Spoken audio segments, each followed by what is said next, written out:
C'est quoi, en fait, une grève du zèle? Un moyen de pression syndicale qui a fait ses preuves. Les policiers de l'aéroport de Zaventem en ont marre. Ils réclament plus de moyens pour mener à bien leur travail. Les syndicats ont choisi, pour faire comprendre au public leurs problèmes, de procéder à une grève du zèle qui occasionne des retards sur les départs ce lundi. Mais en quoi consiste, au juste, ce moyen d'action, ce type de grève, que l'on peut assimiler à un type de grève perlée, soit un ralentissement du travail, consiste à appliquer minutieusement, et à l'exagération, toutes les directives patronales, ainsi que la totalité des clauses de la convention collective et de la définition de tâches. Les travailleurs useront également d'un perfectionnisme extrême dans l'accomplissement de leurs tâches respectives. Un des boulots les plus propices à ce genre d'action, ce sont les douaniers.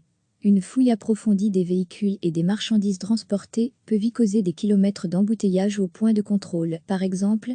Et bien que, selon chaque espire, il est dangereux d'être trop zélé, en lait, une grève du zèle peut mener à des résultats certains. Et même faire tache d'huile. Au début de l'année 1984, en France, par exemple.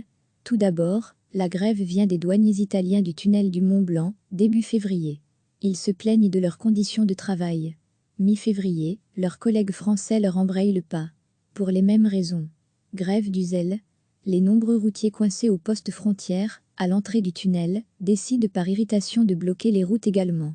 Le mouvement s'étend, comme une tache d'huile dans l'Hexagone, et on dénombrera pas moins de 240 barrages le 22 février. Résultat, les transporteurs obtiendront du gouvernement une détaxation du carburant, des avancées sur le temps de travail et d'autres concessions substantielles. Réalisant la pagaille provoquée par ces actions, les pays européens assoupliront bientôt les barrières douanières, prémices aux accords des Schengen sur la libre circulation. Le grand avantage pour les travailleurs, c'est qu'ils ne perdent pas leur salaire. La journée de travail est prestée.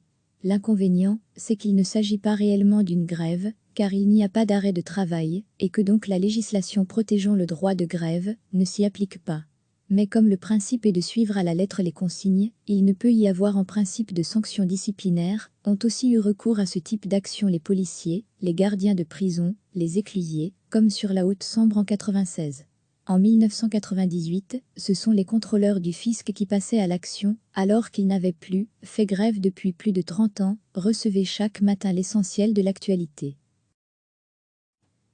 Cliquez sur s'abonner pour recevoir les dernières nouvelles.